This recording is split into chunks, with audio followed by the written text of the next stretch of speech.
Good morning, everyone. This is Kilveyshaman coming to you from the UK. It's a wet morning, I think. Let me look out the window. A little bit cloudy. And I have a bit of a cold, but there we go. Life is life. Um, Today, we're going to pop onto the community server. Have a nose round, do a bit of building. Just have a sort of a casual DIY day, as it were. But there we go.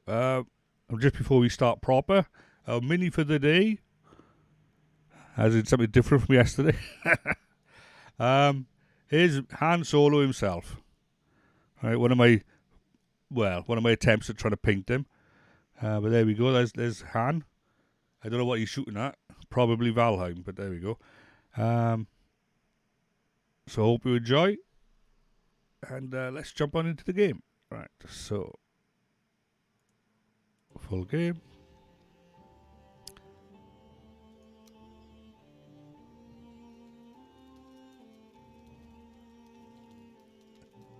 Okay, and start.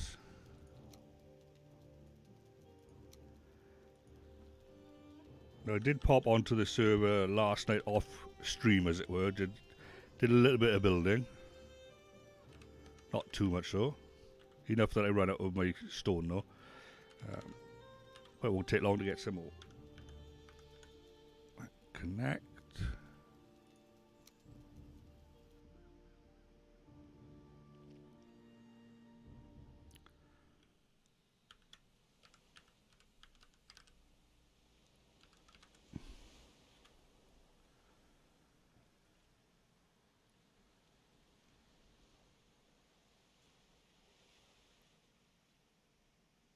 A scruffy nerford.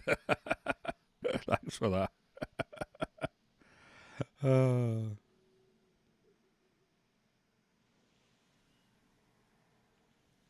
be honest, Chewie's not too far from him. Let me bring Chewie in. See if I can.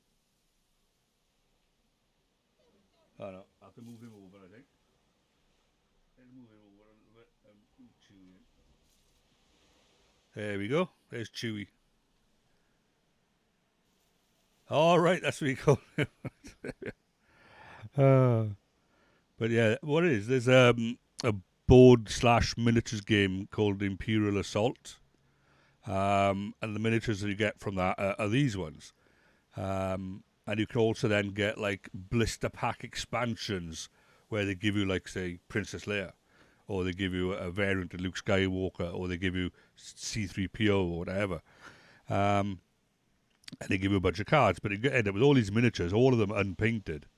So I did start working my way through them all. So I got about like 30 odd stormtroopers, which in the end I managed to paint up. But I did then start going through like some of the primary characters. So I got like Luke, Han, Obi-Wan, Chewie. They're all painted up. I haven't done Darth yet, but get around to him in the end. I've got far too many miniatures, and I keep getting distracted by other things. Um, anyway, right. You said something about popping around to your place, right? So If you could please, it's been a bit of a long slog, but the fruits of my labour are just within our grasp. right, okay. Um, do I need to bring a portal with me by any chance? Oh, um, we can do a portal renaming thing. All you need is a portal at your end. Um, when you place your portal, I'll rename the one at this end to connect them. Right. Oh no, just the one I got you for the swamp bone mass. That one. All right, let's have a look. Is this closer? Um, The portal you've got is closer. However, I'll reserve judgment until you see the place. You right. mind? Okay. Fair. I'll leave it there for the moment. Right. No, I wanted to move that one to the community centre at some point. Um, but anyway, I'll plod over to yours and we'll find out what you're on about then. Right. Let me just try and ignore all these grey dwarfs.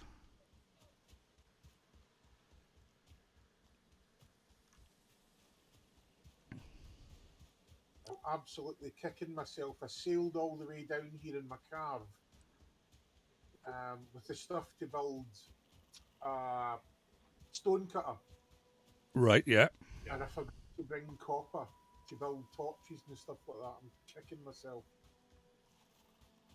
Right. But There is Black Forest down there, isn't there, somewhere?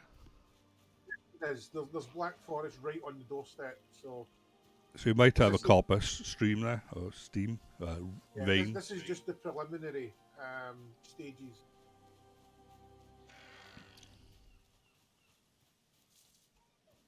This is just the foothold sort of established. I'll add polish and functionality once I get some sleep. Right, yeah. You haven't been to sleep yet, have you?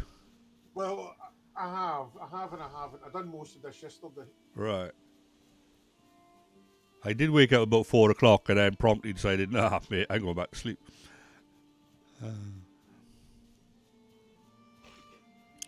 But normally when I'm up at 4, I give up and just start doing stuff like. Craigie, this base is big enough.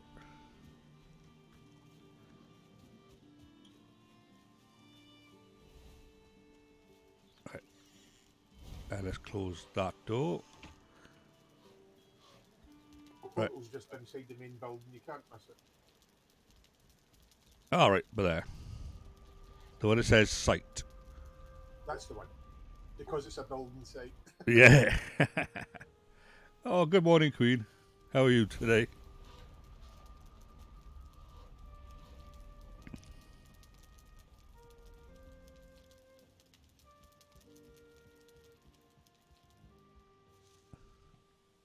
Well, I'm quite liking the doorway.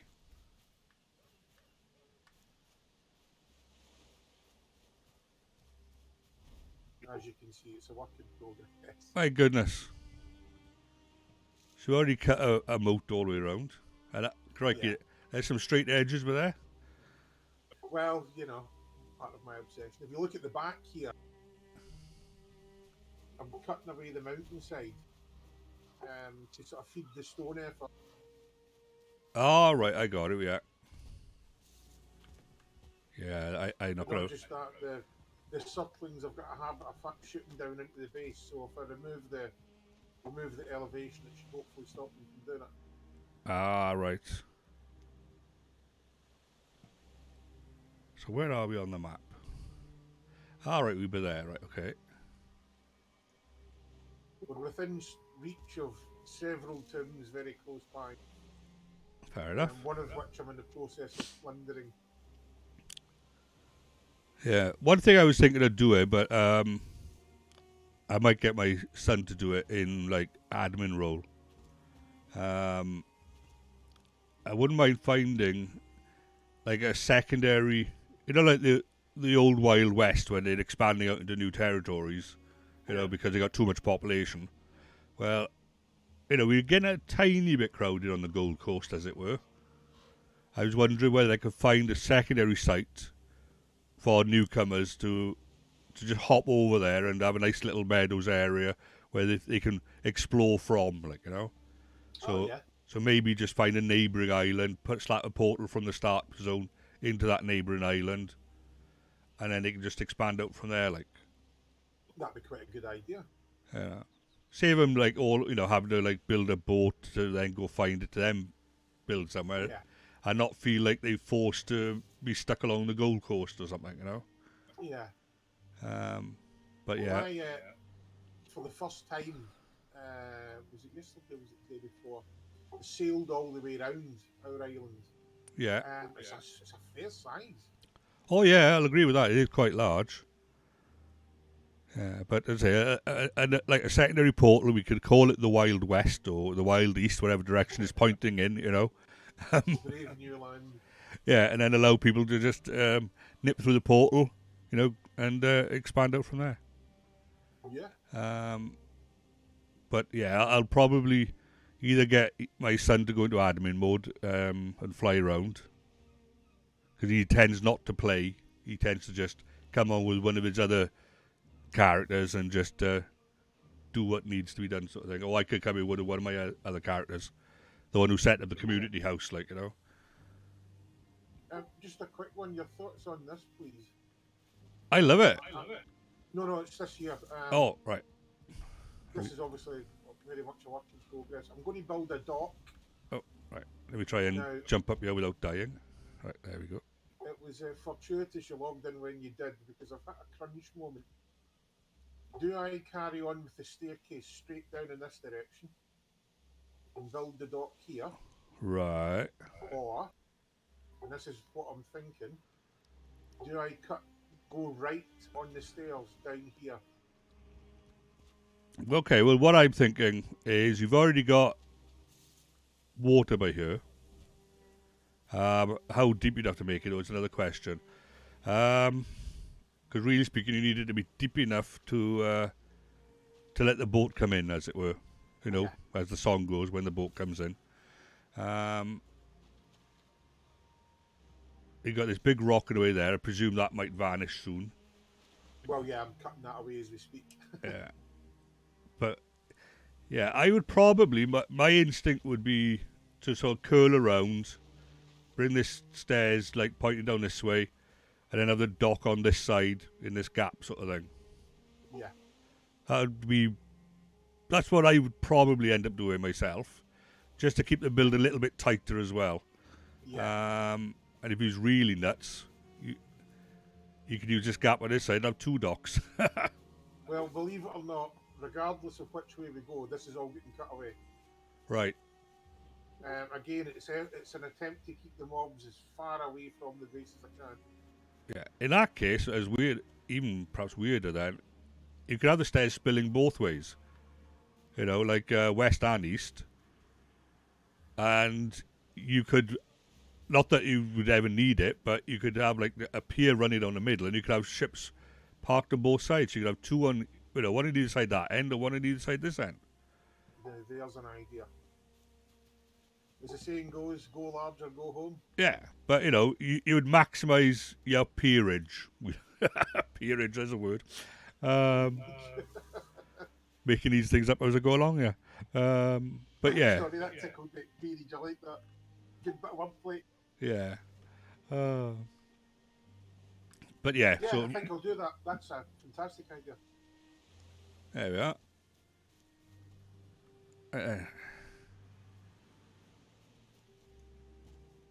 But as I said earlier, this is if you're after iron, crazy amounts of iron, I think this is the place to do it. Oh, and I'm working on. I've almost got the match to build a longboat. All right. To farm up the bark. I need 40 of the ancient bark. I think I've got 20. Right. Well, there's certainly plenty of ancient bark in the swamps, isn't it? Oh, yeah. Oops. Yeah, just a little bit too deep. Right, okay. I need to be crafty with this.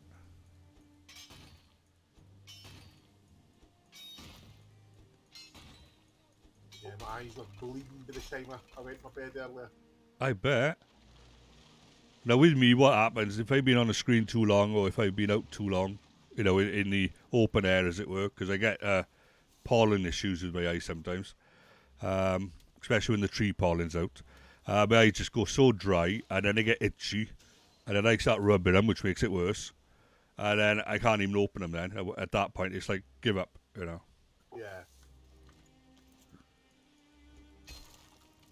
Yeah, my brother gets really bad hay fever. The weird thing is, I never used to suffer from it. Not at all. And my girlfriend, she's like on antihistamines every day. And she has a cat. But yeah, she suffers it all the time.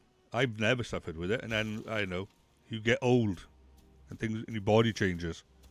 Yeah. Right. I think the old lymphatic system after years of taking a pound and finally starts to give in. Yeah. Probably that's what, yeah. Oh, right. Okay, well, I'm going to go back over to my end of the world. Right. No worries. Well, thanks for the feedback. I shall do that with the doc. And this is absolutely amazing, I can say.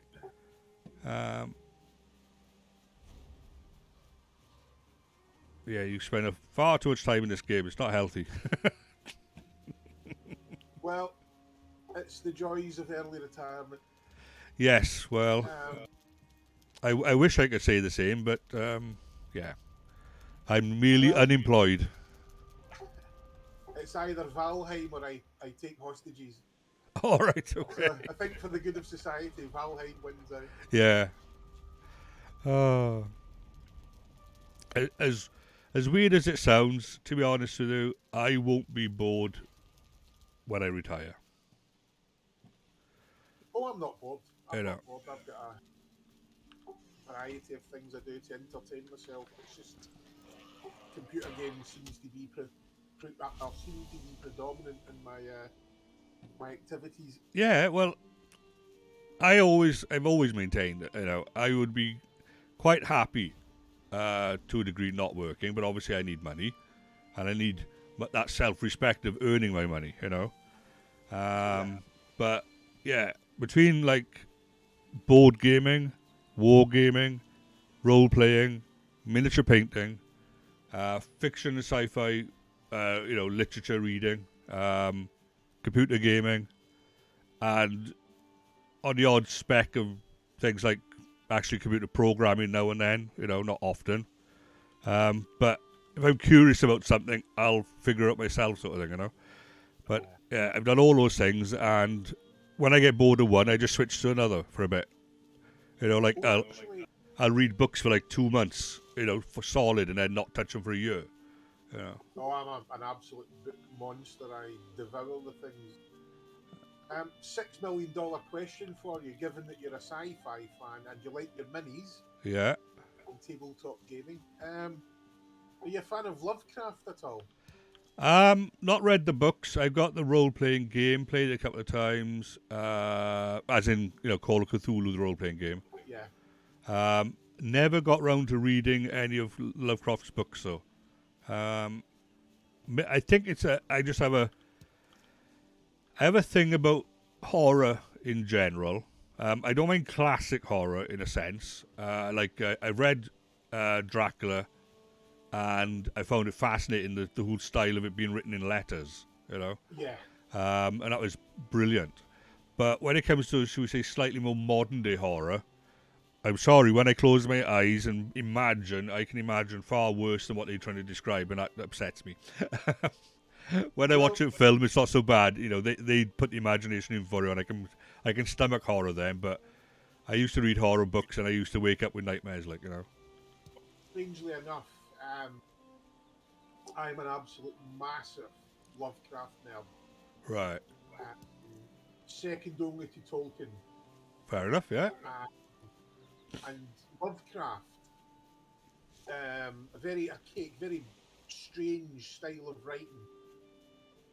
A lot of his stories are, I think the genre, they call it hinted horror. You never see the monster. You'll hear it, Ah, right, yeah.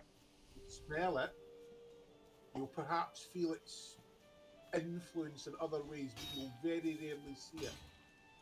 And a lot of his horror is written, it's revealed it's basically a series of police reports or academic papers. All right, perhaps I need to get them then. I think you'd be pleasantly surprised with Lovecraft. But bear in mind, I'm very, very heavily biased as a That's fine. fan of his stuff. Now, my favourite author of all time, doesn't matter what he wrote, and this can be controversial for some people, is actually Robert A. Heinlein. Oh, Heinlein's amazing. Now some people thought he was like almost like neo-Nazi or pro-American or whatever to call it, but he merely just picked out a trend and extrapolated to what he considered his logical conclusion, whether he believed in it or not. Right, but he was very much for the power of the individual.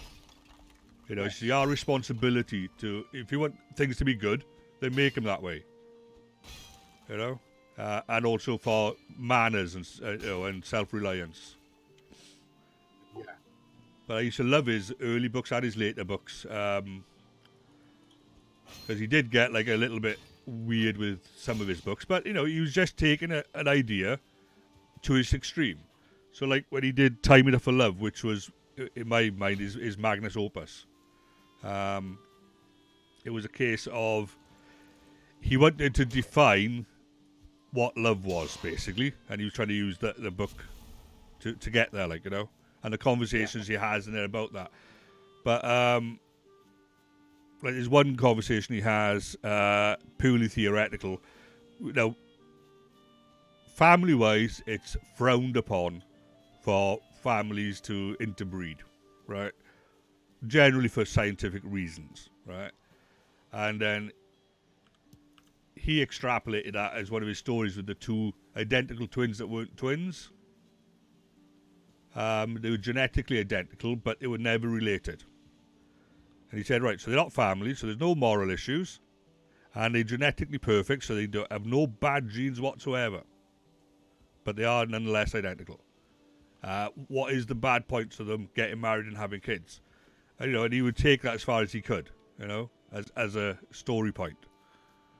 And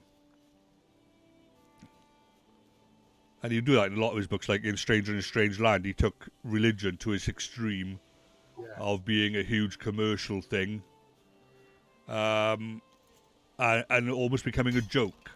Didn't mean he wasn't religious. He saw a trend and wanted to see what would happen if he took it to an extreme. Yeah. You know, he probably still went to church on a Sunday. And one of his proudest achievements was being a two-wheelbarrow family. Both him and his second wife both like gardening. So it wasn't a two-car family, it was a two-wheelbarrow family. But he was an ex-military and an ex-engineer. You know, apparently worked on parts of the Manhattan Project and stuff like that. Is it possible? The motto of the Royal Engineers. Yeah. But there we go. So that was him. But I love him to bits. I know he's dead now, but he's my number one author. My number two, but more for easy reading, is David Eddings. Oh, Sword of Shannara and stuff like that? No, that's another guy. David Eddings did the Belgariad and the Malorian. Yeah, sorry, getting authors mixed up. Yeah, Terry Brooks is Shannara. Yeah. Which I haven't oddly read. I should read them because a lot of people love them. Fantastic. But yeah, David Eddings, very easy, light reading. Nothing you wouldn't want your kids to read, sort of thing. But sometimes you want a book like that. You want one that's just pleasant to read, you know? If I've got this wrong, I get my authors mixed up. I'm like, Eddings, that's the story of the guy with the half hand. Right, David Eddings, in the Belgariad, it follows the story of a child called Garen, who lives in a farm with Aunt Poll, and every year Mr. Wolf shows up and tells stories. But then one year, when Mr. Wolf shows up, everything goes to pot, and Mr. Wolf and Aunt Poll and Garen have to do a runner. Right, and then you find out that Aunt Poll is actually his long distant grandmother, and Mr. Wolf is her father. And they're like immortal. I'm getting authors mixed up. Right. Badly. Sparhawk is another series of books that Eddings wrote. He didn't have a hand missing either. He was a knight in shining armour, he was. Who had one hand? You got me thinking now. They did a series of fantasy novels. The central character had lost a couple of fingers on one hand. Now, I'm going to say something here, I could be misremembered. I think it was leprosy. He lost his fingers to leprosy. Thomas Covenant. That's the one. That's the one. Very, very heavy reading. I read them all the way through the first time, all 6 books. Then I tried to read them a second time, because I did enjoy them the first time, but I think you have to, like, be prepared for those books. You know? Because they are a depressing bunch of books. You know, because Thomas is always, he doesn't believe that what he's experiencing is real. He just thinks it's a dream. And as a consequence of that, in believing it's a dream, he thinks that anything he does doesn't matter. You know? And it's only in the second series of books when somebody else goes through with him, as it were, and then he doesn't come back, then you think, well, hold on. You know, was it real? Wasn't it real? You know, and you start doubting it yourself then. Yeah. But they are good books, but they are heavy going. Similar to Gormenghast and all them. I've never read them, Remember. but a friend of mine loves them to bits, the Gormenghast books. But apparently they're Who really was it? heavy going. Who was it that authored the half-hand books? Because I can't remember. Stephen Donaldson did the Thomas Covenant ones, I think. Got your present. I meant to mention it earlier. All right, okay. Very first time I've ever seen one of these. A serpent trophy. My Oh, goodness, that's quite large. You can hang that in the community hall or something like that. Or your But place if you want. I can put it in a community hall. I don't know how long it'll stay there. Somebody think, I'll have that. We'll have to put on with super glue. I feel I would feel wrong hanging it at my place, and I'll tell you why. The serpent had somehow trapped itself on rocks on the coast, All right. and I just stood and hit it with my mace till it died and it dropped. Right. Okay, so let me think.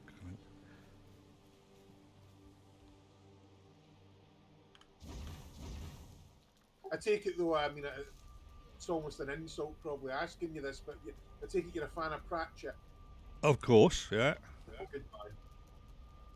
Terry Pratchett, phenomenal author. You ever hear of Piers Anthony? Yes, I did read some of his stuff. I did read some of his Xanth stuff.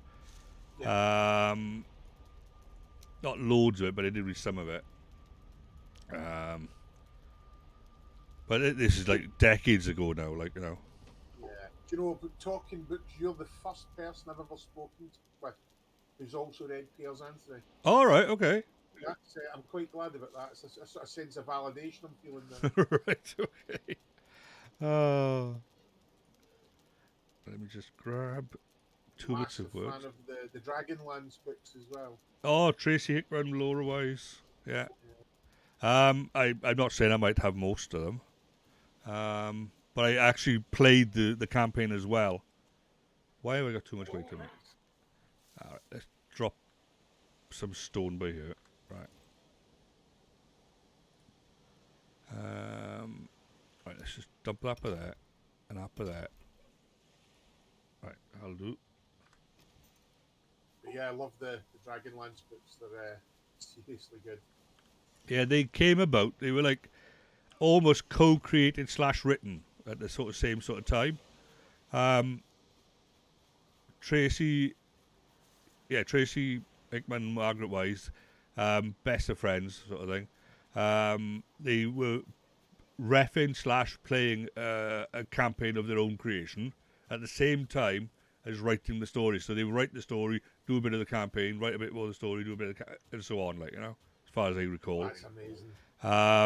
And then they decided to like publish the books and publish the scenarios for Dungeons and Dragons at the same time. But they were like world shattering. But the way TSR operated at the time, Tracy and Margaret, should we say, didn't make as much money as they hoped they would make. You know, because it was TSR owned Dungeons and Dragons, and also TSR were behind the licensing of the books and whatnot. Yeah. But apparently now, after a lot of bad water under the bridge, they've been brought back into the fold nicely by Wizards of the Coast, because Wizards basically bought TSR when it was floundering, and they've been looking for licenses to bring back under the banner, and they approached them, then they backed down, and then they've approached them again, and they're now making another series of Dragonlance novels to be read, and also possibly some more campaign stuff for Dungeons and Dragons. Oh, fantastic. You know, because basically they agreed to do a trilogy for Wizards. They had pretty much written the first book and were starting on the second, but just hadn't published. And then there was some scandal with Wizards. One of their editors was seen in the wrong light, we'll say, had some bad press. So Wizards had to distance themselves from that editor, and it just so happened that editor was involved with the books for Tracy and Margaret. If that makes any sense. Yeah. Where am I going? Off my head, I think.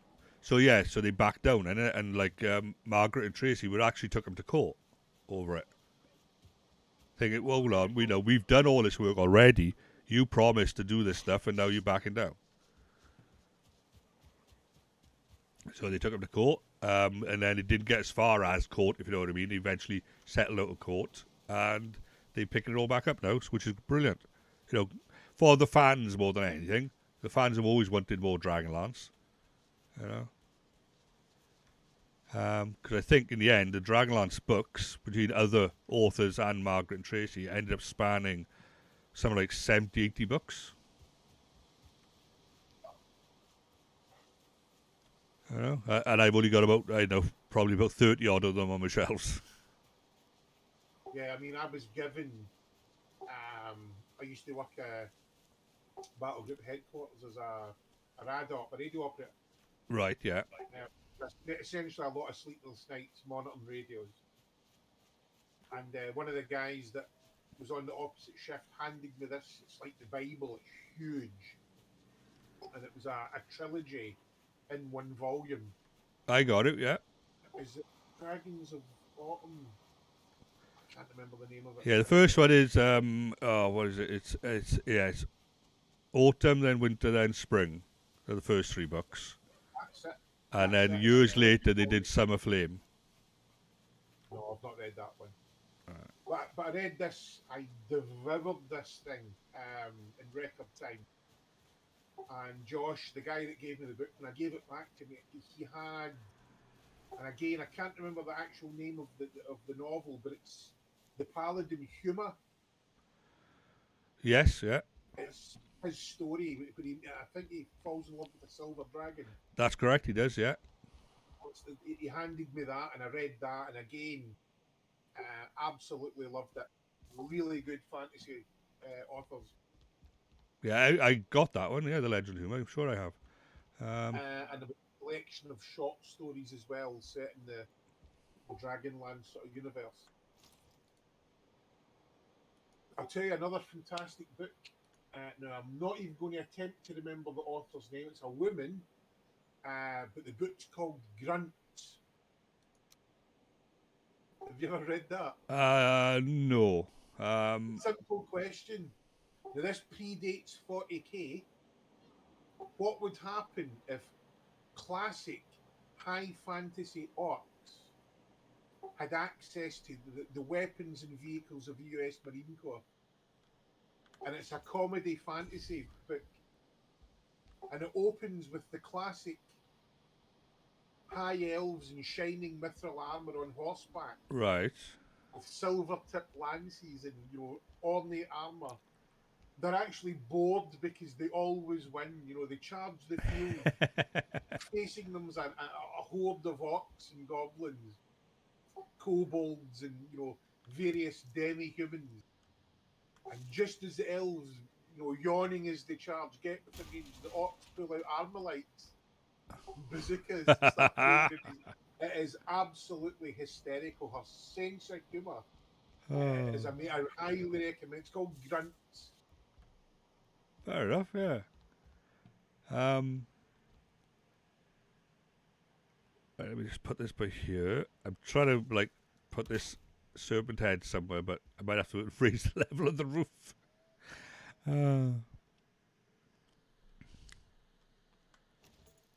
It's Mary Gentle.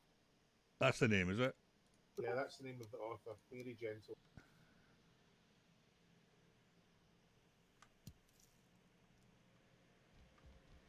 Oh, it does fit. Just have to, you can walk straight through it. Oh, that's okay. Something for everybody to wake up to when they're in the beds upstairs. They'd be going to sleep with staring at this big serpent head. Oh, that looks awesome. Just a bit essy. Right then. Back to chopping stone. Right.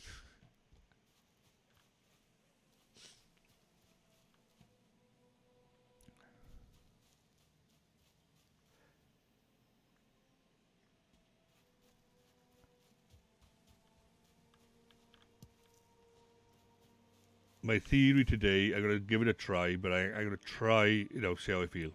And set up ready to do some miniature painting on camera. But it all depends on if I get it to a point that I'm happy with and whether I got the voice for it. I might just give myself the rest of the day off instead and just play games and, off camera, off headphones, off mic, off everything, Yeah.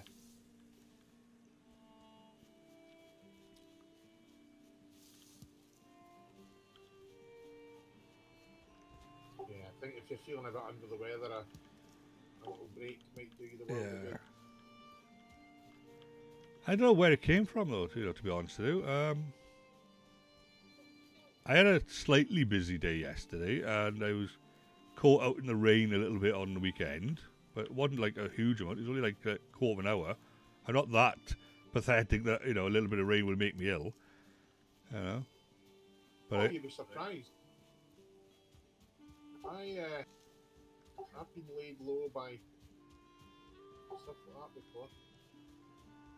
But yeah, was it Saturday? I was like outside Europarts cursing this bulb. Because first of all, it was like I had to get the housing out. Managed to get the housing out. Then I went down to Europarts, got the bulb, and I was standing there in the rain with the engine hood open, trying to get this bulb out of the housing, to then put the new one in, to then stick it back in the engine. And then after I did all that, it didn't work. Right, so that was like Saturday, and then I did a bit more Sunday morning outside my partner's house, but it was dry then. But then yesterday, then with all this miniature stuff, I have been a little bit physical because I was like climbing up and down, grabbing boxes, looking for my miniatures, setting them up on a table. So maybe that, I don't know. Yeah, it's possible. Right, and there's a good morning. Right, okay, 2 seconds.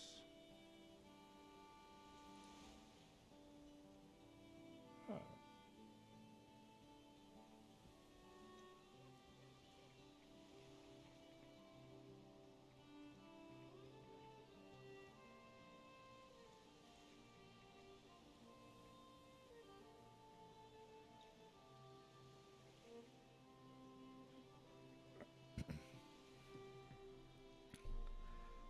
I know it might sound silly, but we try our best every morning and every evening. I get a good morning text and a good night text, and vice versa, off my partner because we don't live in the same house.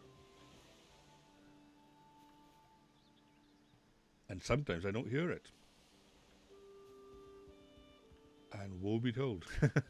What do you say that would go down well, a lead balloon? Yeah, well, I got headphones on, so, but it's my fault regardless, If I don't hear it, I should do my best to try and hear it. But I remember once, this is just the way I am. I had a new mobile phone. Everything was working fine. But me being me, I decided, I'm going to hack my mobile phone. Right? I wanted to mod it. I want to put a custom firmware on it. I don't bother anymore. Right? But this is like in my youth, we'll say. In my naivety. So I modded it, custom firmware it, whatnot, and turned it into a very expensive black brick. Right? So that wasn't good enough for me, and this was like 11 o'clock at night. I had literally just sent my girlfriend a good night text, and the thought of me having this phone that now was defunct and not being able to send her a good morning text was to me horrific. I would not let myself live if I couldn't text her in the morning. So I stayed up, Googling this, Redditing that, whatnot, and in the end I managed to find a way to get my phone working again, right? I think 4:30 in the morning I went to sleep. But I knew I wouldn't have gone to sleep if I didn't fix it. Right? So 2 hours later I got up and then sent her a good morning text. But yeah, I got that type of brain that cannot switch off. If there's a problem there, I will have a sleepless night until I fix it. But there we are. Look at that. There's like 3 of them outside my house. 3 deers just standing there, you know. And that one looks like a 2-star. He's got big antlers on him.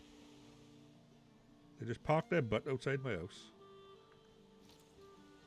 He deserves everything he gets.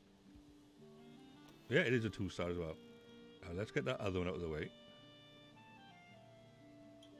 Up a bit. Up a bit more. Oh, right. That's clever. I just hit the wall.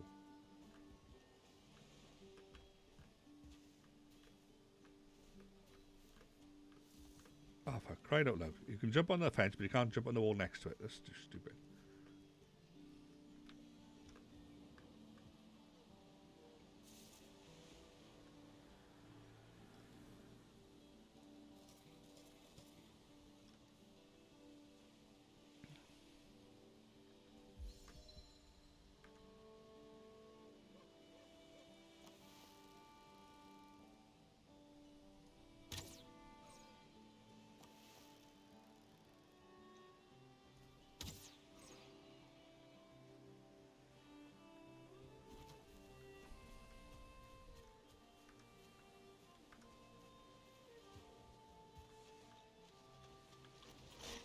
Get off, silly boar. What are you doing? That was a nice little hole. 2-star deer.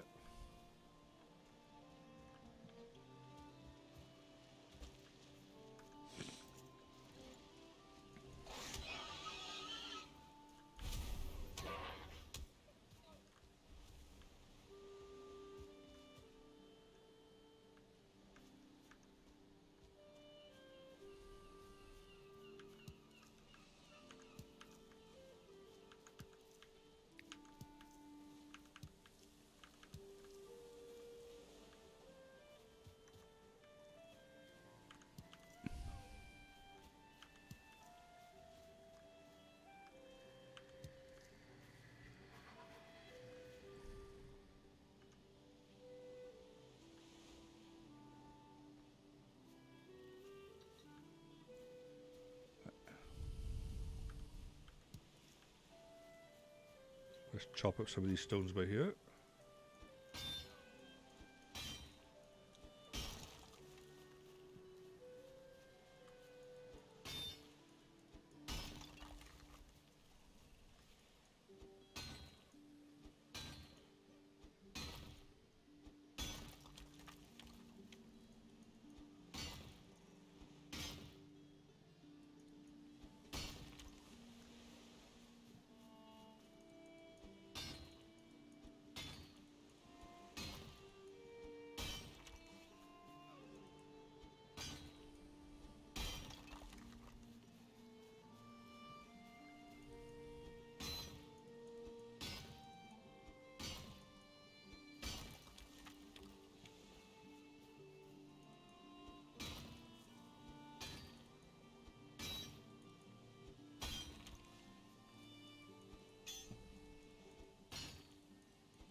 Alright, no room in inventory. I shall be back.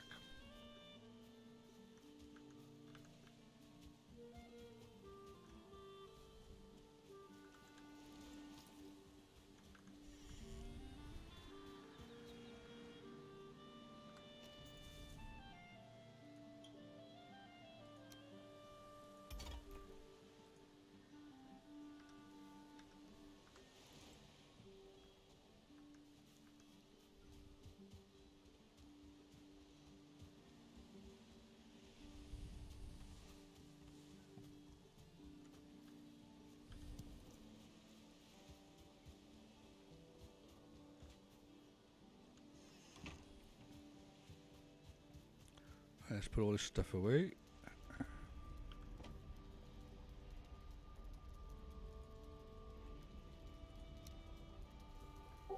tell you what, when you see leeches in broad daylight, they're vile looking things. All right.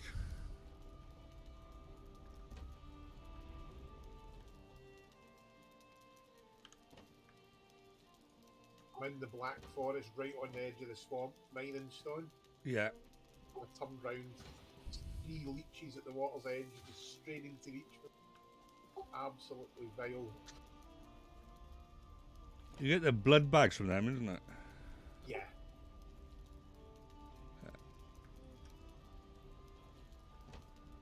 Right. Tools. Ah, there, tools. Right, I can retire that pickaxe.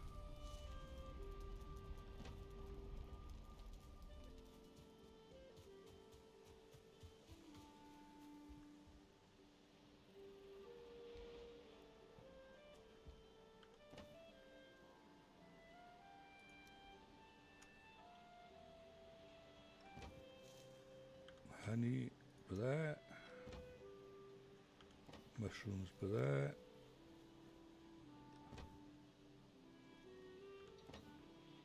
And cooked meat there.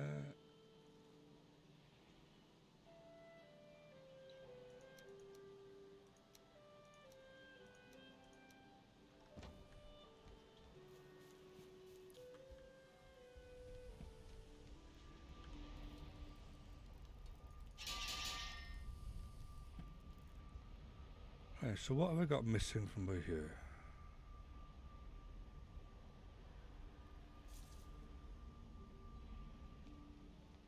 That, that's fine.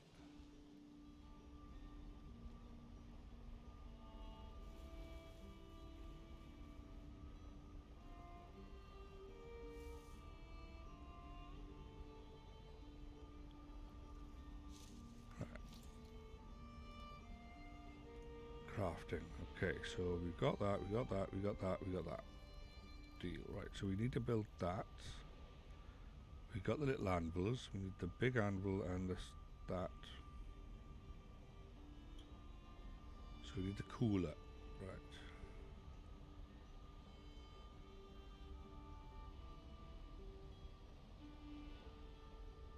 But ideally we need to just move that.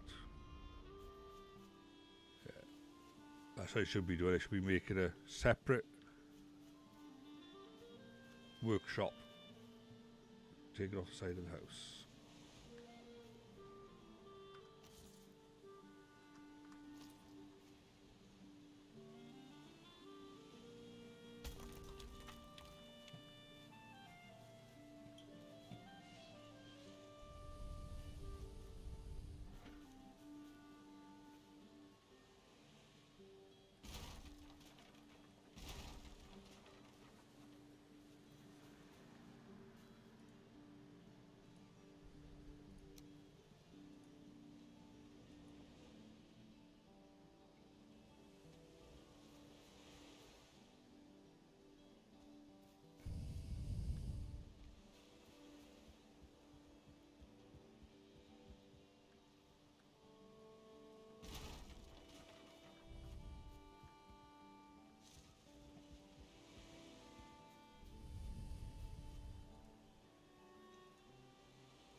Right, let's build some stuff over this side.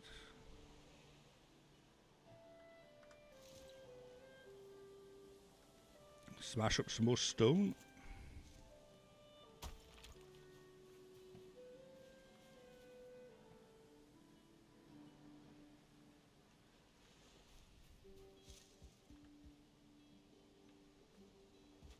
I think we can strike through. Actually, let's strike through the height on this side.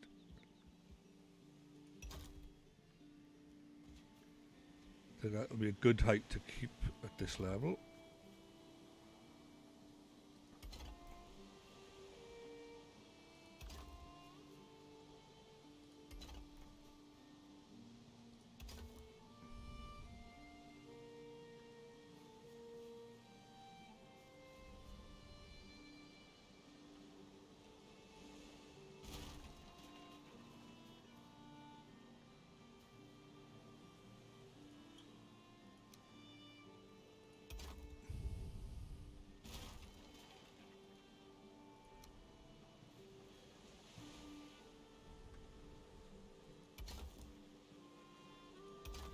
There.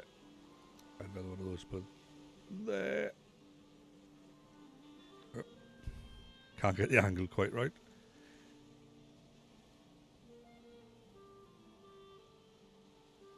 Good morning, Voltec calling. What?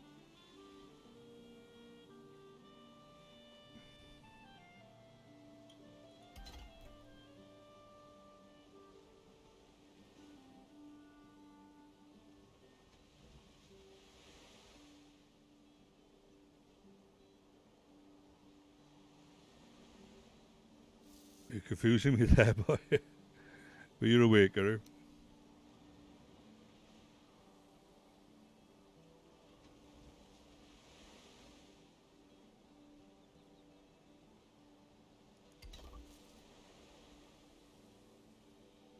Ah, right.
Right, apologies for not talking too much this morning, but as I mentioned at the beginning of the stream, I got a bit of a cold going on, so I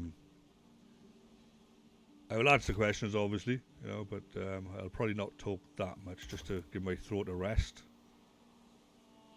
Much of that is counterproductive for people that stream. I'll not talk as much to give your ears a rest. Ah, right, fair enough.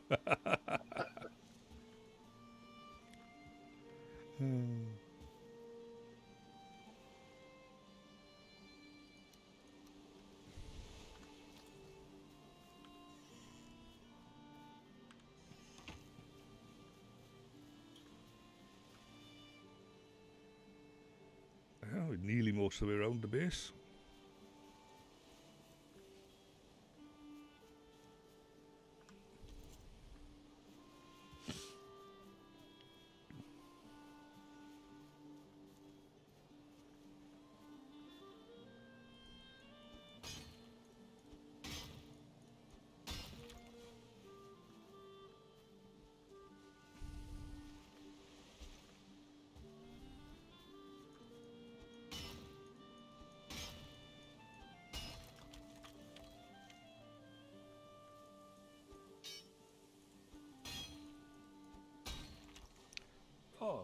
goodness, I realised that. My webcam. How dare it do that? That was so perfectly set up, that was. I have to blame you, Ian, for that. You must have willed it to fall over.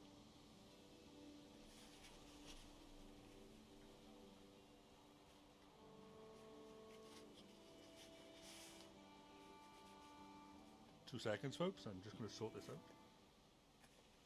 This takes priority. Oh, wait there. I'm about to get attacked. Okay. Maybe not that. Right, where do you go? Right. There you. Have a pickaxe in the face.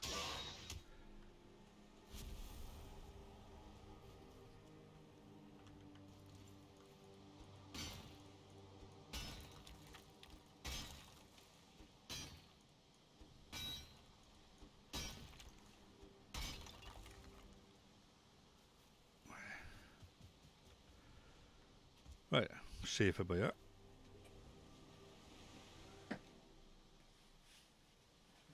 That all worked perfectly just now.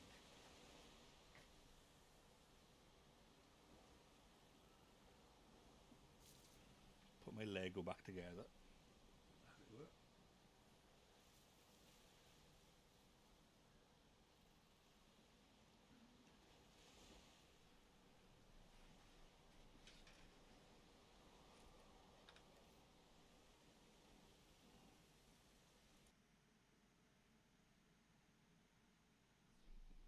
Poor old Chewie's out of camera shot there.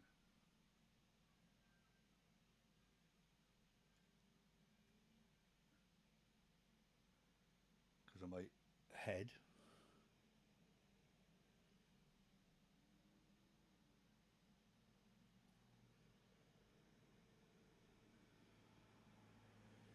No, it's not quite liking that.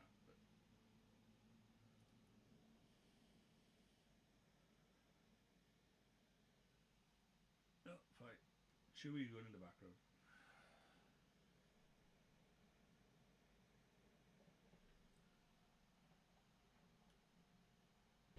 Oops. Oh, for crying out loud.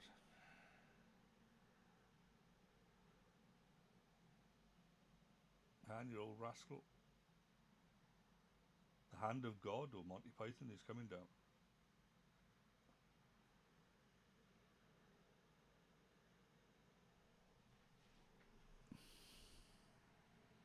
Well, that's all you're getting, folks. For now. Right, back to the full game scene anyway. Right.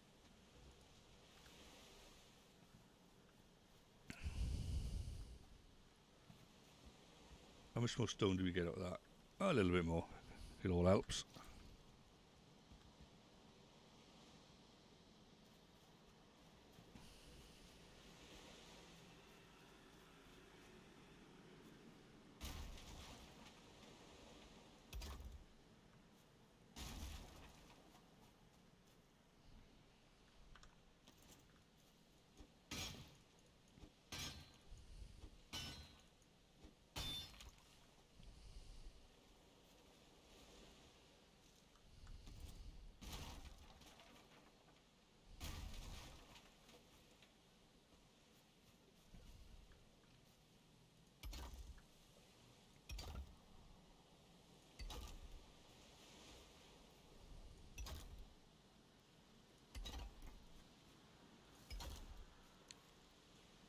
Once I get all this brickwork done, I'll probably actually cut a gap in this side of it and then put the my docks down by there. Oh yeah. But we'll see how it goes.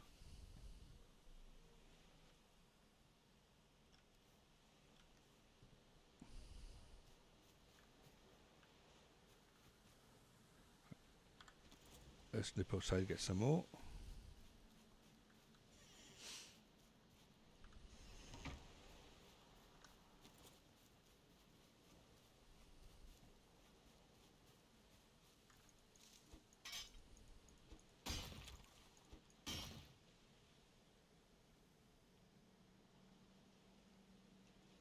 Oh, what did you think it was then, boy? Apart from the fact there wasn't anything there. Um, or did you see it before it fell over?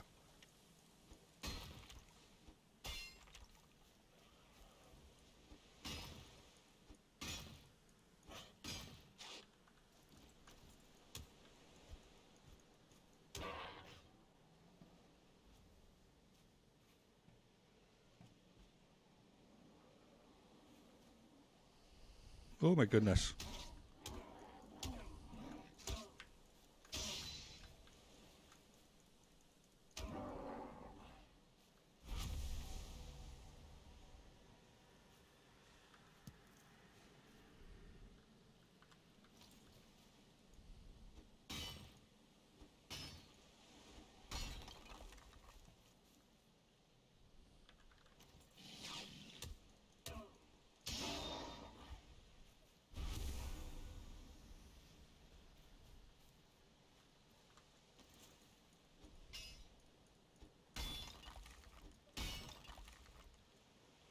I don't think mine are either, to be honest with you.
Do you know what? I can't recall if I've ever tried before. Can you drag a cat up stone stairs?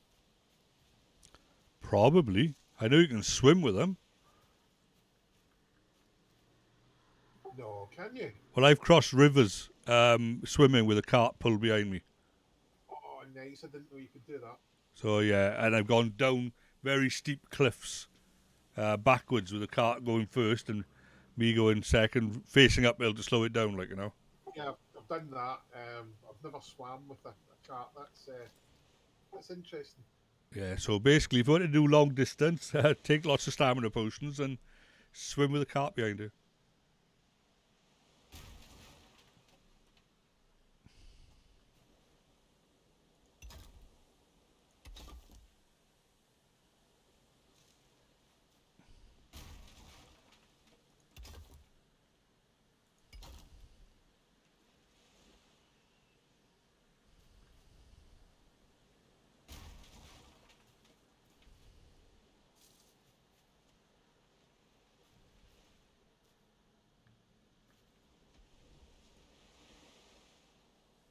All right, too far away from the stone bench now.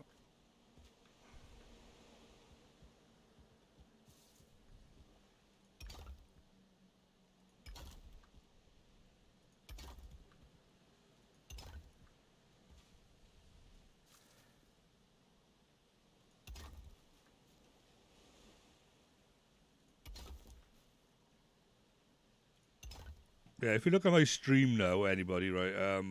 If I look at this is where my eyes will start getting tired. Right, you got poor lighting conditions. You got these big bright colours of like red and green. And if I do this for too long, at the end, my eyes just like get really knackered. Um, Especially when you got like flashing, you know, and it's bouncing around and you got, you know, all that sort of like. Especially there, that big huge, that would just wreck my eyes.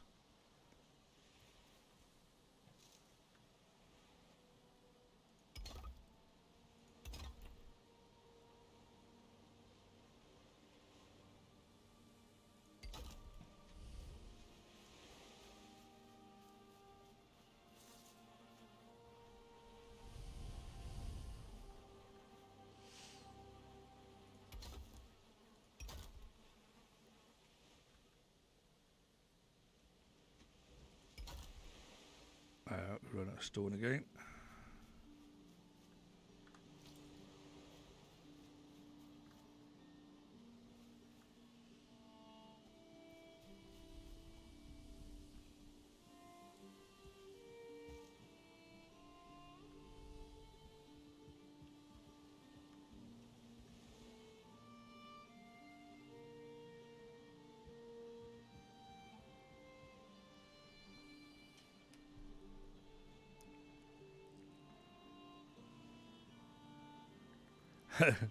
I was just trying to figure out if that was an anagram then. Vault Tech. I was trying to move the letters out. E. Yeah,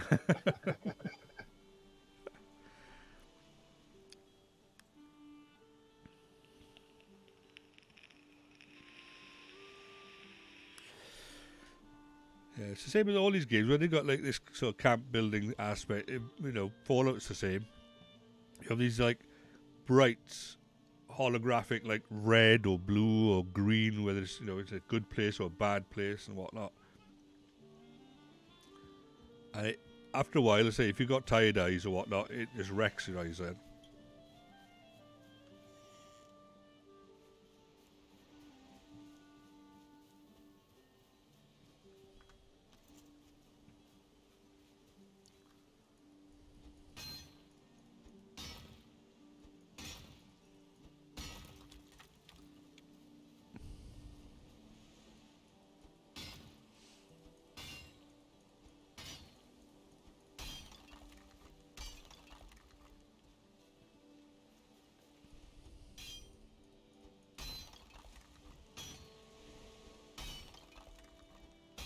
Yeah, I don't think my nephew and his other half will be babysitting my dogs again for a while. All right, why? What happened then?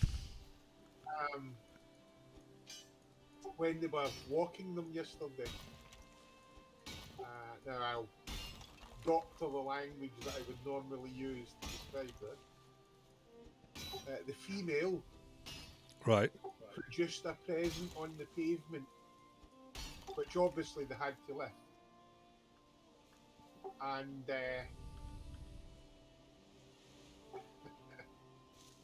Martin's exact words, it wasn't a pooper scooper baggie we needed, it was a bin liner. And Claire, his other half, ended up being sick. Fair enough. Into the bag. If you're not used to it. Yeah. And she ended up, she was almost bedridden for the rest of the day. It was that traumatic. Oh. No, see, that didn't bother me, that doesn't.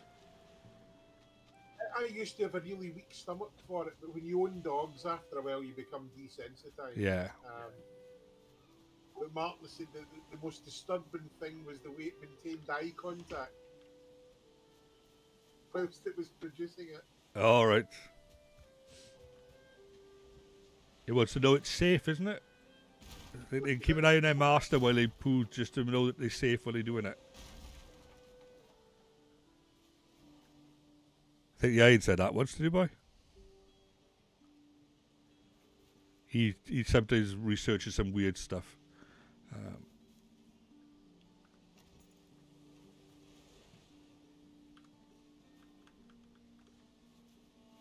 I think I'll have to find an alternative for babysitting in future. Fair enough. Yeah, something like that.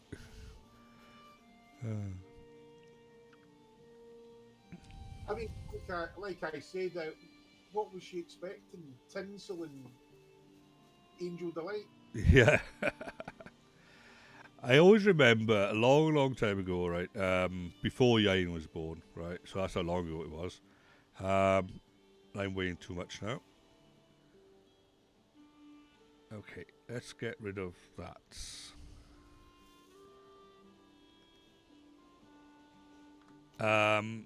I was outside the supermarket at the time. And what happened is one of my friends came along with one of their kids, or child, whatever. Mostly like still a baby, still in nappies, with a huge runny nose. And it's like, the guy just grabs his sleeve, wipes the kid's nose on his sleeve, clears the nose up, and it asks me to hold the kid. And I grabs this kid at arm's length, Yeah. right? Because this thing is just a mess machine, we'll say, right? And I thought, I am not going anywhere close to that if I'm going to get anything on me from this child, So it's at arm's length, and yeah, And then you get a family, you have a kid of your own, and you realise a couple of years later when you're out using your sleeve to wipe your kid's nose, it's like the table has turned. Yeah, things that used to horrify and disgust me became so irrelevant, so trivial. Oh yeah, exactly, yeah.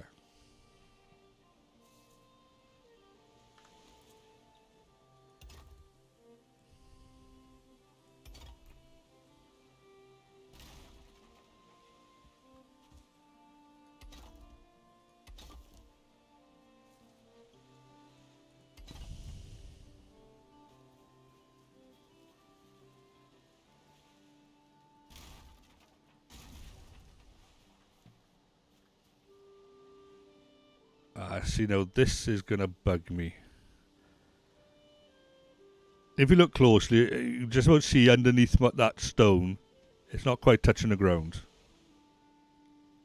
Now, some of it is, some of it isn't. Now, game-wise, that'll probably be fine. But I'll know better. Right now I'm doing the exact same thing. Raising the land, then leveling it off just to seal off. It's a couple of inches off the ground, but it'll drive me crazy if I don't fix it. Yeah.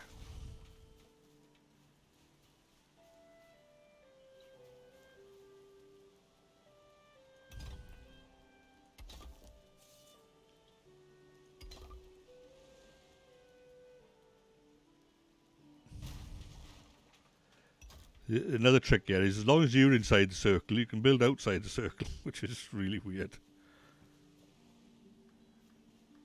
As long as I stand inside by here, I can build outside it.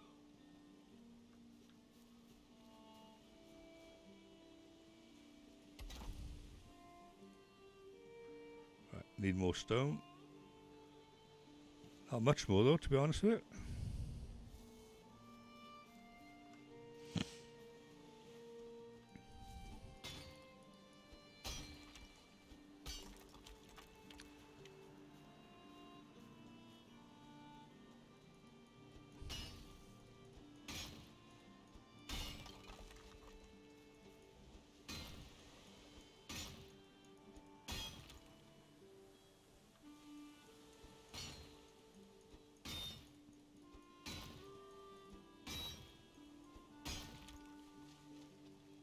Oh no, I got my feet wet.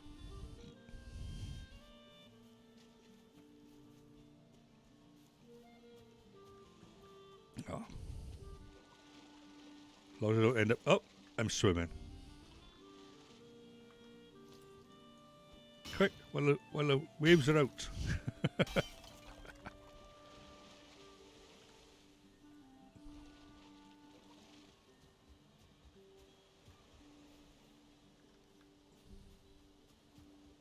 Yeah, there's an add-on I use when I'm playing on other servers. Allows you to use tools whilst you're swimming. Yeah, I've done that one as well in the past. It's very handy. Indeed, it's a godsend at times. If you've got a large area of seabed you need to level off. Yeah.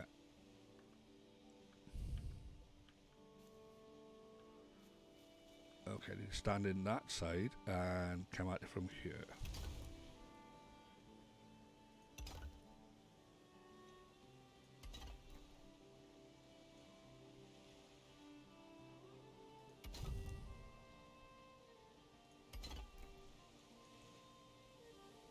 More stone.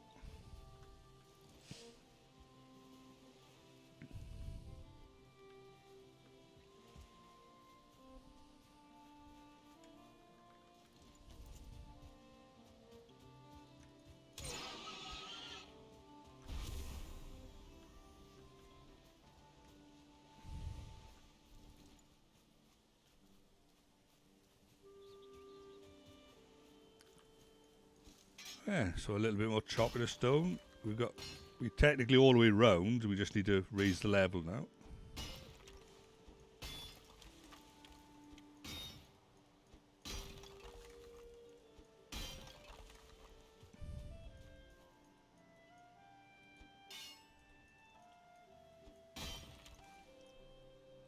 Let's drink some more of my cold coffee.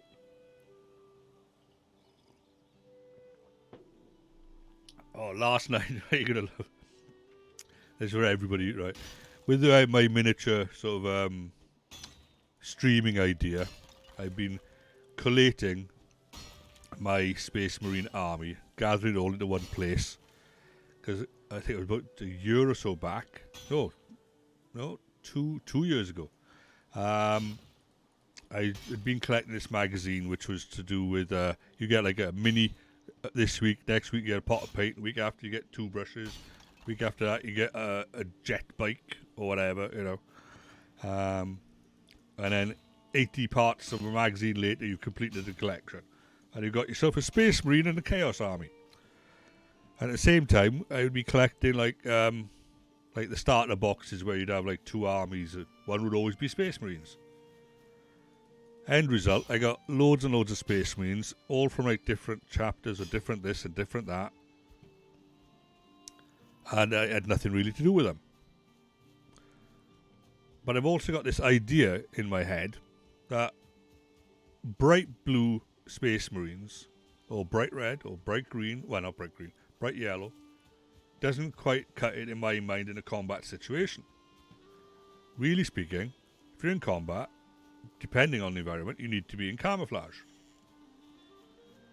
So I decided, after I'd painted a load of World War II miniatures, that I was going to use my existing camouflage paints and do a Space Marine chapter in greens. In different shades of green.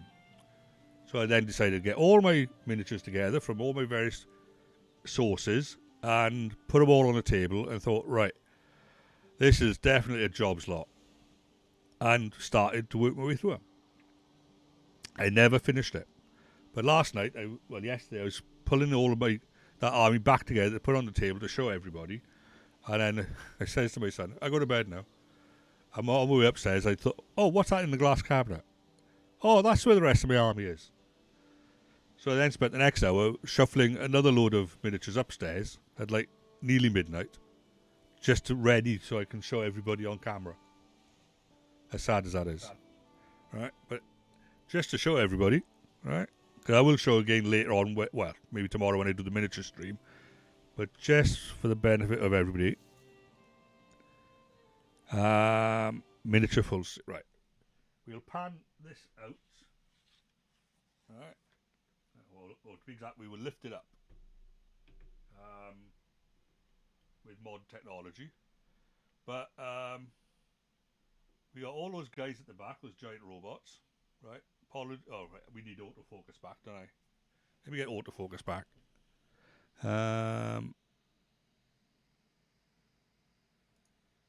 Right. Logitech webcam software. What it was, add autofocus off, I did manual focus.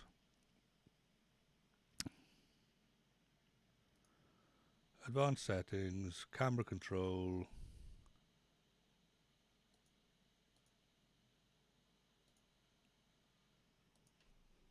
Seems to be behaving itself.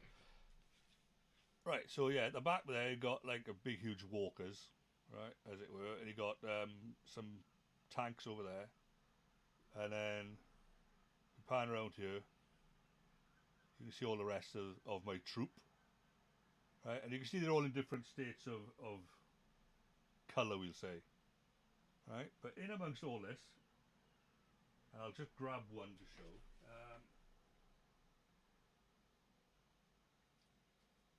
These guys with the sandy base and the black armour, they were the very first set I ever painted. Oh, sorry. I keep forgetting. I'm too far away from the microphone.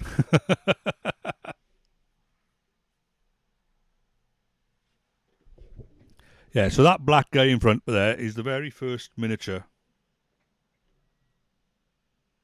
or series of miniatures that I ever painted when my son started getting into 40k.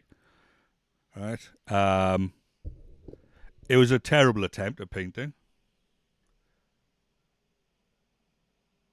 I'm hoping he'll focus.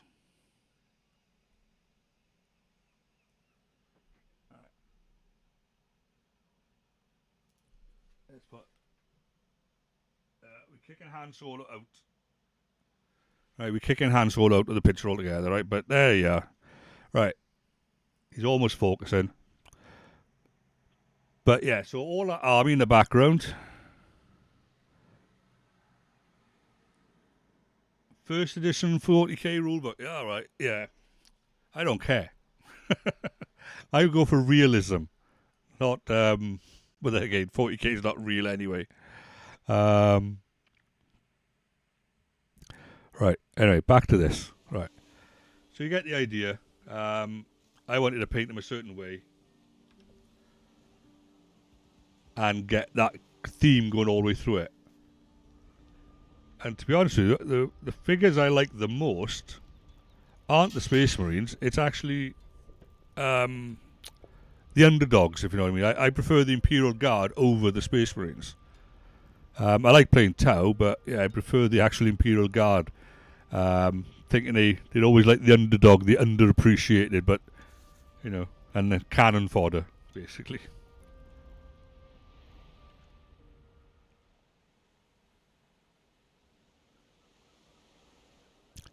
Well, Terminators aren't going to go around stealthy. But then again, look at the guys right at the back. They're even bigger. So I think the little dirty guys have got a fair chance compared to the big guys.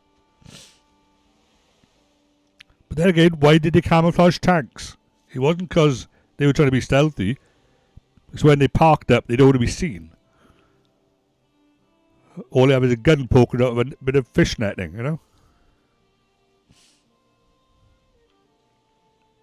Well, as a tank soldier, There we are. I confirm that camouflage netting, it's not to hide the vehicle, it's to hide what the vehicle is. You see the net. Is it a truck? Is it a Jeep? Is it a Land Rover? Is it a tank? Right, there It's we to are. hide what it actually is. Later on, late 60s, early 70s onwards, we developed stuff called thermal sheeting, which is to break up the heat signature of the vehicle because that is a giveaway. Right, okay. Again, it's not necessarily to hide the vehicle, it's to disguise what it actually is. Although later on, the sheeting developed to such a degree that it can be used to completely hide the thermal signature. Right, well, yeah, at the end of the day, if you're going to bomb something, you want to know what you're bombing. You know, if you're going to waste ammunition or whatnot, you want to make sure that what's under that netting is not a truck or whatever, you know? Well, you said the key word, waste. That is exactly it.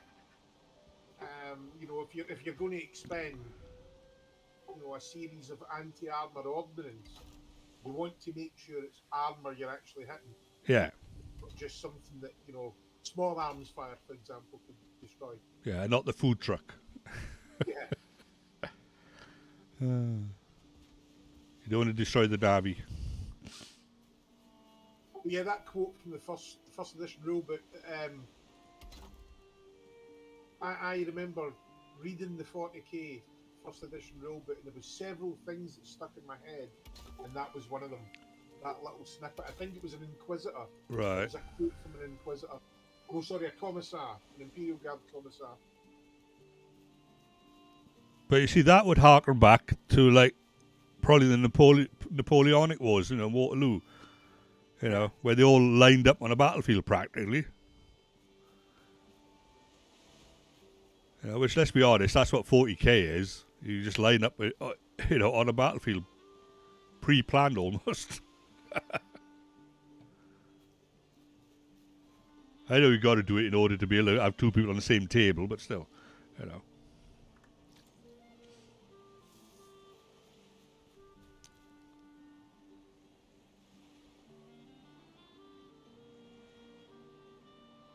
Well, there you go. That puts paid to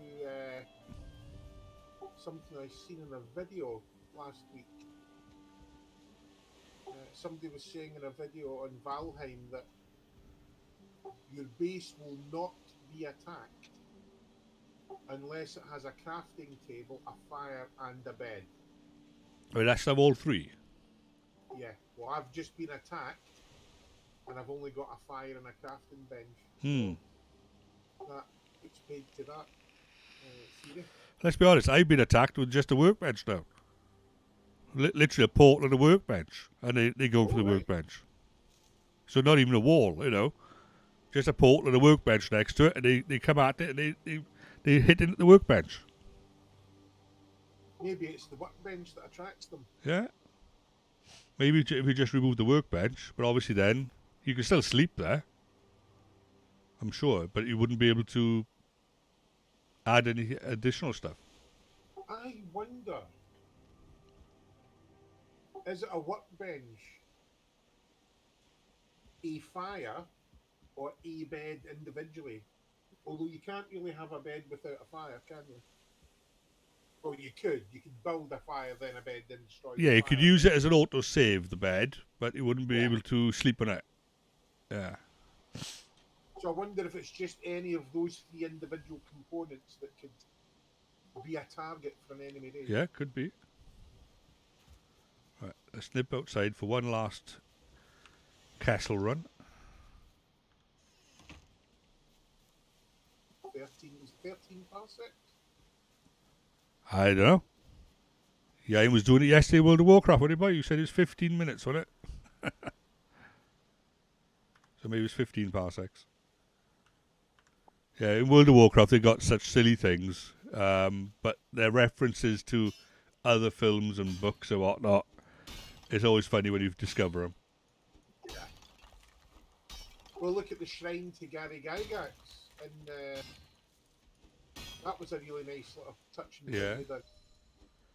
And then there's a whole quest line that they keep revisiting with Harrison Jones, if I remember rightly. He's an archaeologist, Harrison Jones.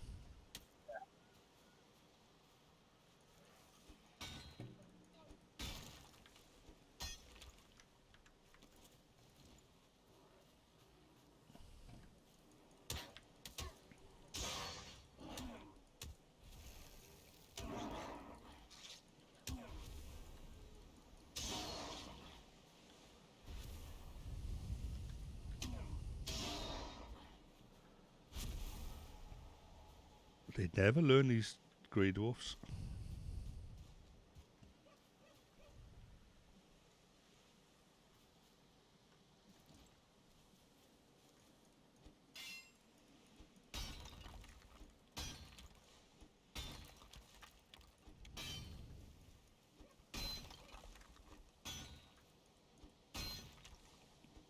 Right there. Oh, here's another one. I think they're throwing him out of arrows. All right, okay. Wheelie it out. Ouch.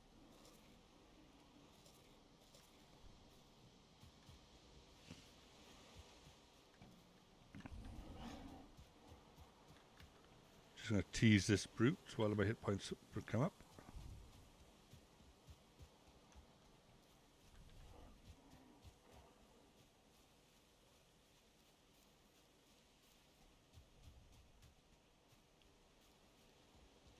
That was some seat of the pants combat right there.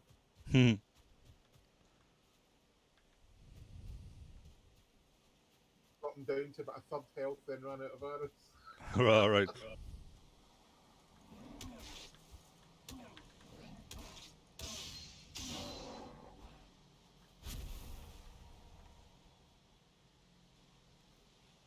Right, let's go get some more stone, and then hopefully that'll be enough.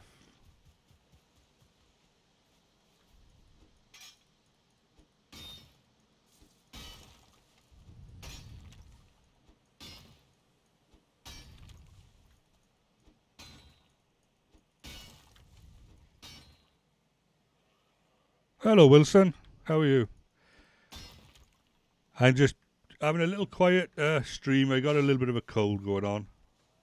That was a bad move on my part. Let's drop the eyes. No, let's drop the resin. Right.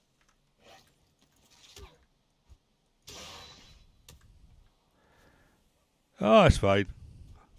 I've had more than enough colds in my life, but I'm just sort of like not talking too much.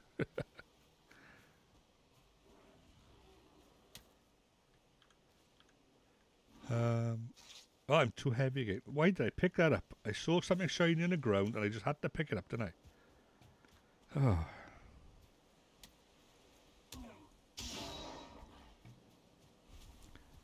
Just get this stuff back. We can go out for it later. How are you today anyway, Wilson?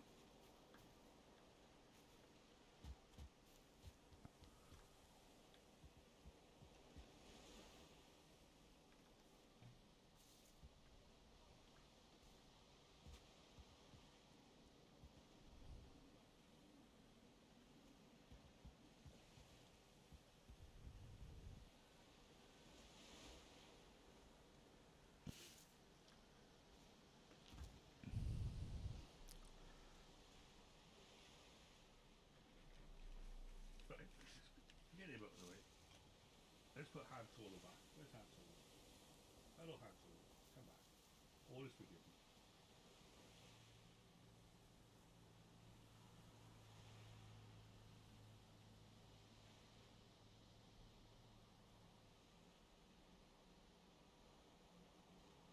To be honest, I'm going to be doing a short stream as well.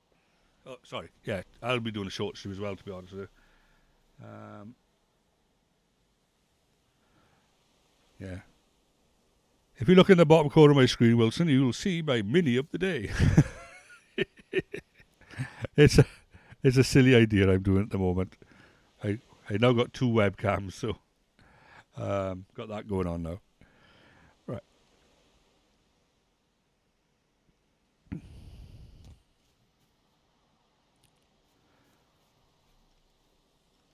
Okay. Yeah, that's Han Solo, yeah.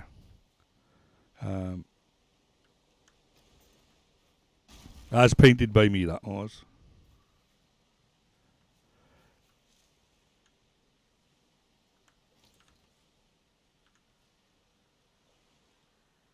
Right, let's walk over here very slowly. Just get this stone bench over here. Just so it's a little bit closer.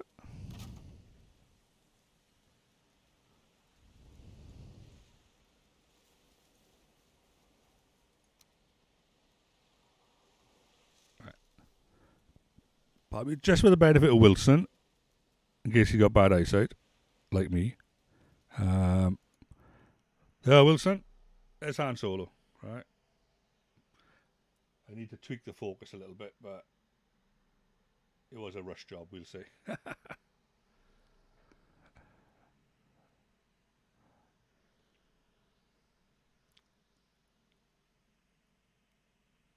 Yeah, Chewie's around there somewhere, right? And so, actually, so is Obi-Wan. Right.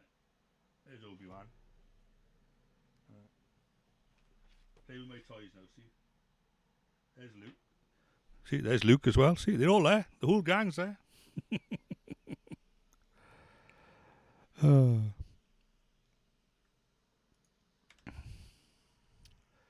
Hey, back to building. Oh, yeah. Back to building proper.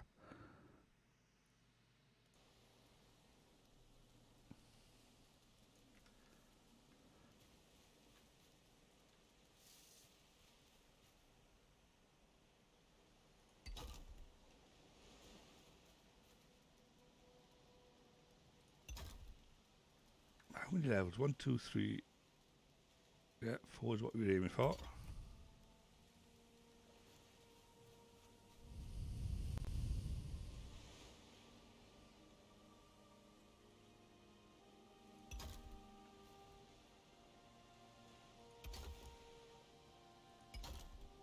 I better to get 3 high all the way around,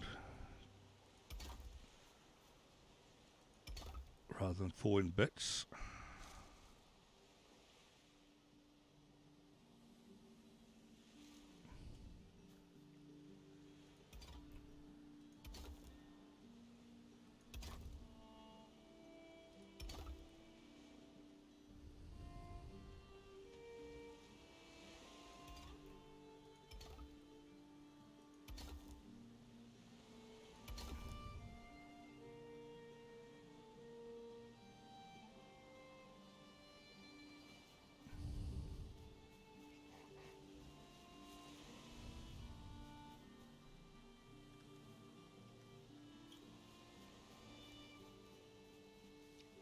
let's put some stone at the back, but yeah. Raise this level up a little bit.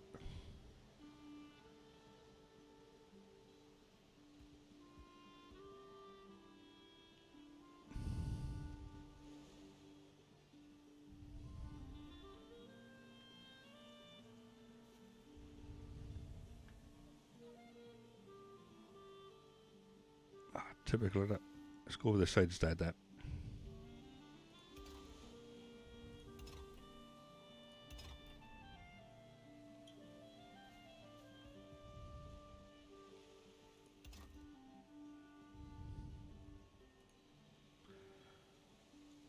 There we go.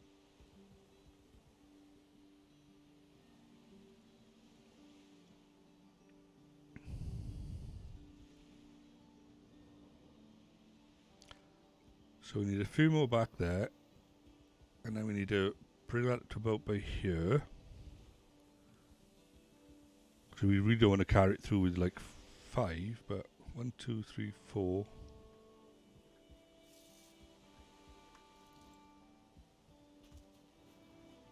Okay, let's nip out for a little bit more.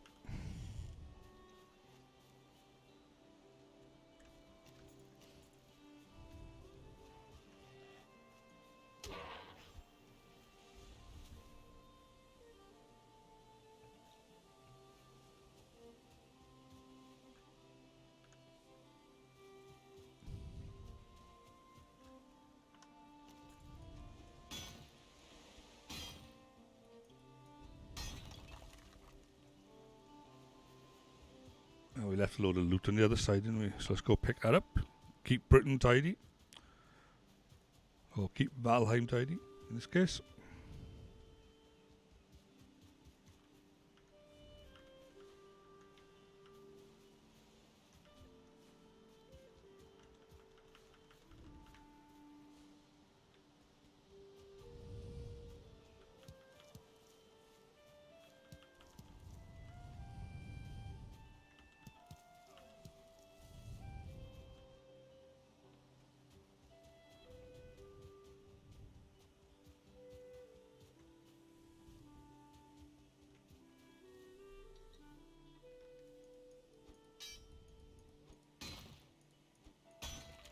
I wonder if the stones, not these big ones you dig up, but I wonder if the little stones, like the pebbly ones, actually respawn, like the branches do that you pick up off the ground. Yeah, flint, stone, and wood. They respawn. Right, just not the big ones. I discovered to my absolute horror the first base that I built. Because obviously because of my OCD, I like things to be very neat and tidy. Yeah. There was a stone spawn slap bang in the middle of my base. It's driving me berserk. Well, like one like solitary pebble sort of thing. Yeah, one solitary stone right in the middle of my base. Right.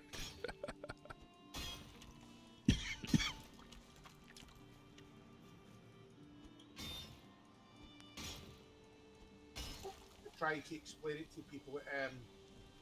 Just looking at it makes my brain itch. It's like an intense itch in the centre of my skull, and I can't leave it alone. Yeah. I occasionally have dandelions growing in the middle of my vegetable patch. Yeah, that would do it.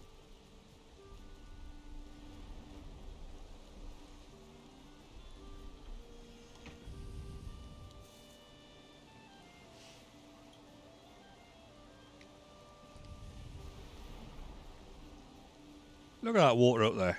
My goodness.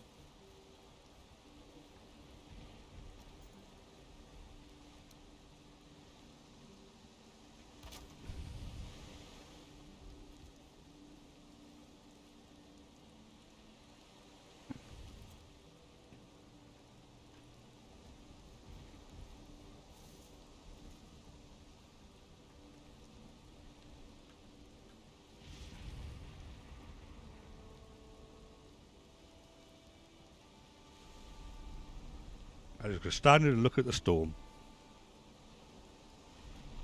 And the fish that are not fishing.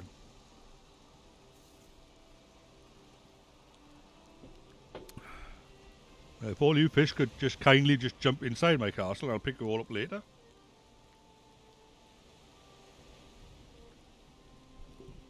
I've prepared a nice hot bath for you in my house. Yeah. Conveniently on my stove, like, yeah. Look at them, there's loads of them.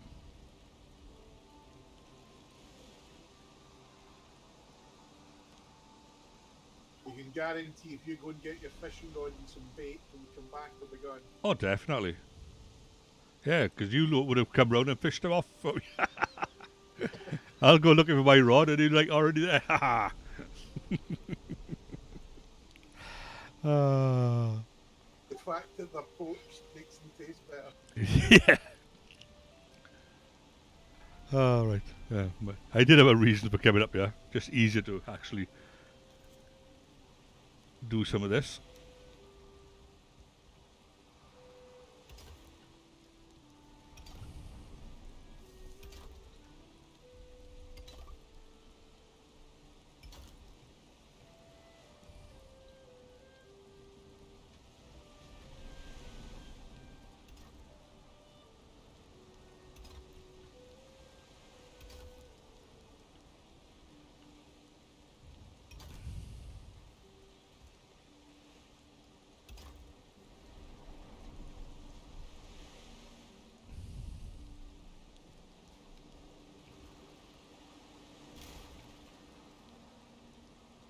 Yeah, it's still only 4 high. It looks very imposing by there, but it's still only 4 high.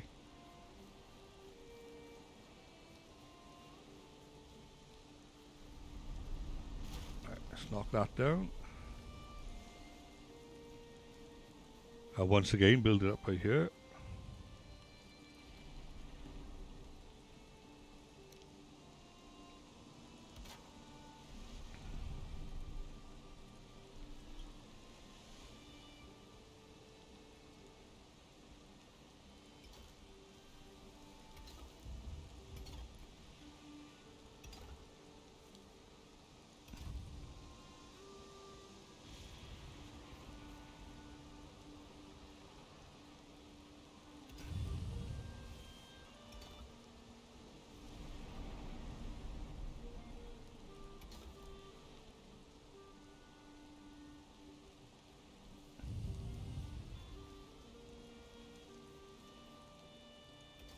That one by there.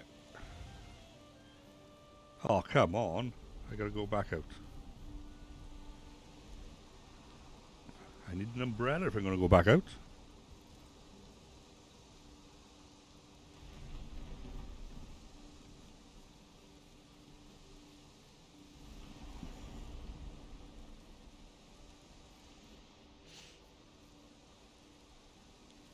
Look, even the lizards look miserable. Although I have to admit, there's far too many of them out there. I need to decrease the surplus population.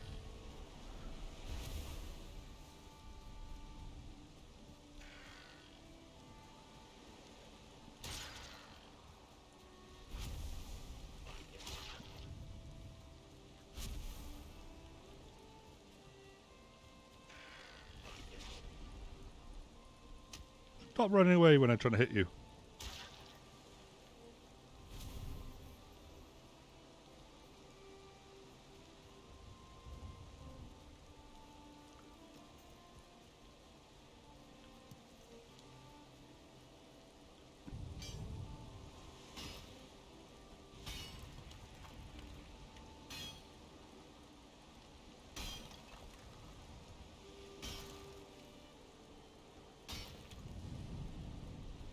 That's the first duck complete. There we are. I shall have to pop round and have a nose at it later on. Oops. How did I miss that? What? Is there a big hole in the side? It's a dirty big patch of nothing under a set of stairs. Ah, right. Come on.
Just doing a lazy man's load back to my base.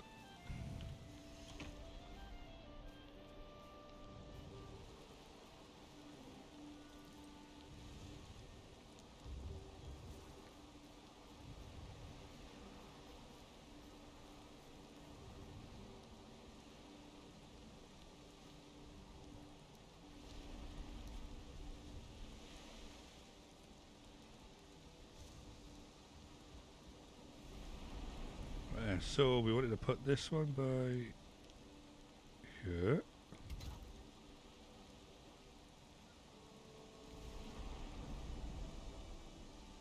And do we overlap it just by one more?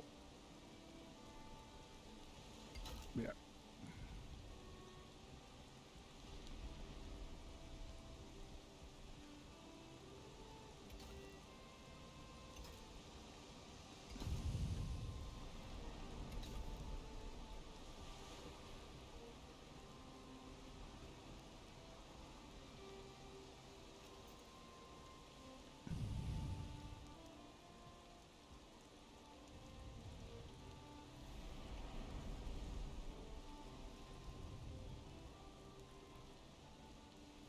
How many more have we got on me? 56.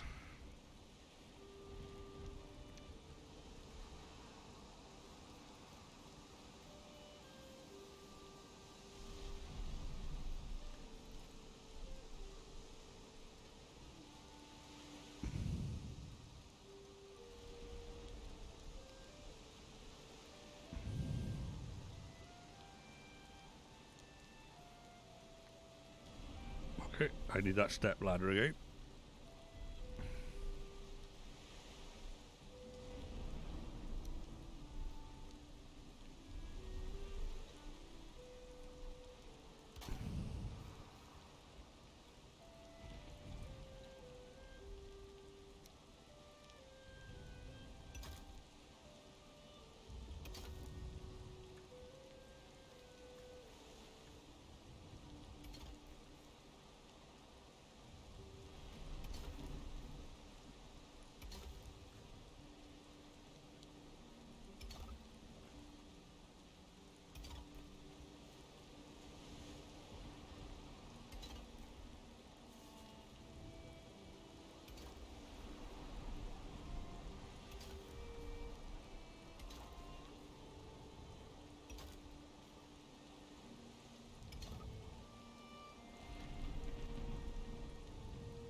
Oh no, not having that.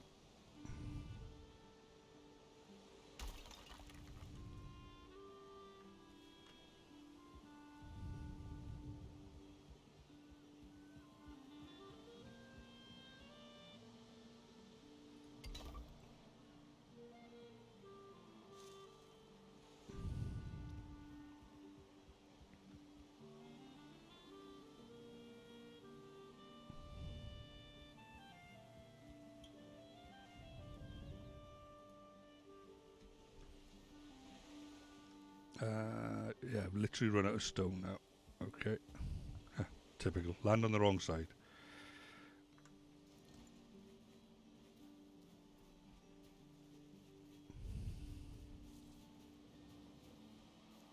Just needed to curl round just a little bit just to finish it off, and then I'll be happy with that wall then.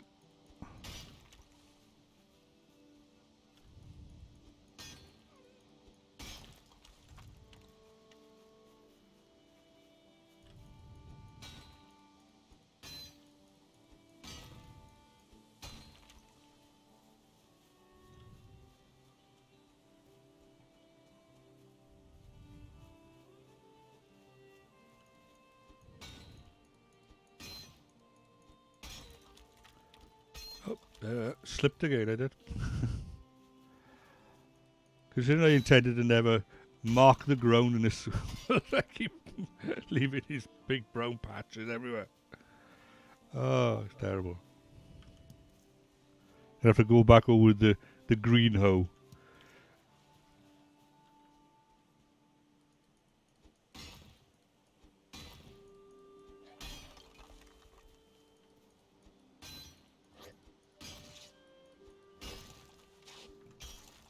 You made me slip. Yep. Stop it. Right.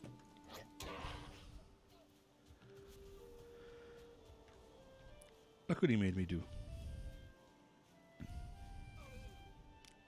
Not acceptable. Yeah, I'm definitely coming around later on with the green hoe. Put the grass back. I've got all these brown patches everywhere.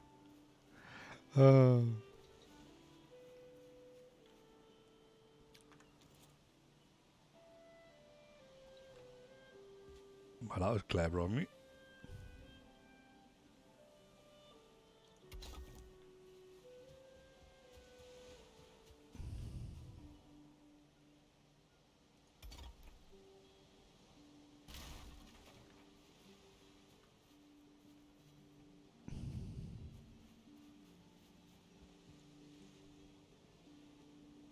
That's crazy. So that's 4 easy enough. But that's only 3.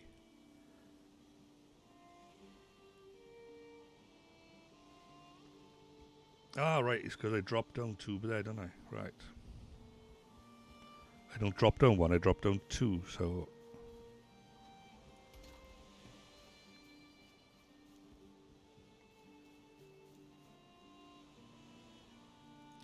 yeah, that will soften it a little bit.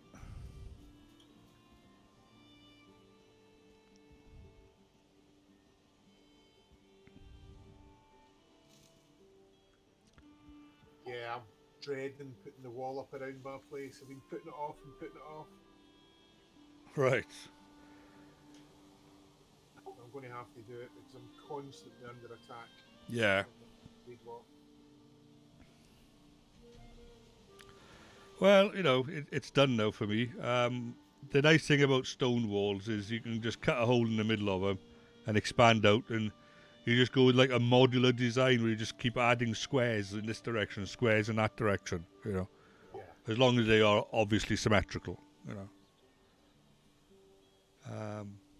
But like, this will do for me for a vegetable patch. I don't need a huge amount, and the space that used to be the vegetable patch down by here, I'll floor it and move the work shed from there and put it over here and give it the space that it properly needs. Or I might actually put it on this side and move the furnace over that side, because then the workshop being close to the storage would make sense. Just to haul it. And then I'll start flooring this whole area, just because it looks nice. Yeah, I've got to do that here. I've got to finish paving off the floor. Yeah. And that'll also then cover the dirt for me as well. By the time I finish cutting away the mountainside here, I think the stone won't be an issue. Yeah, true enough, yeah. There we go. Right, so I'm gonna... What is the time? Yeah. I said I wasn't planning on doing a very long stream, and I'm already nearly 2 hours in. So I think I shall leave it by there. I will probably be back on later. I don't know. See how I feel. So I might just go silent for the rest of the day and just like go off mic and off headset and just chill and play, But I'll be definitely back tomorrow morning, regardless of anything I do. Right. So for those that have joined us, thank you very much. Right. For those that haven't joined us, why not? Everyone that's watching, if you're not a part of the Discord, please join. If you haven't jumped on the community server, that we got for Valheim, then please, you are all welcome. There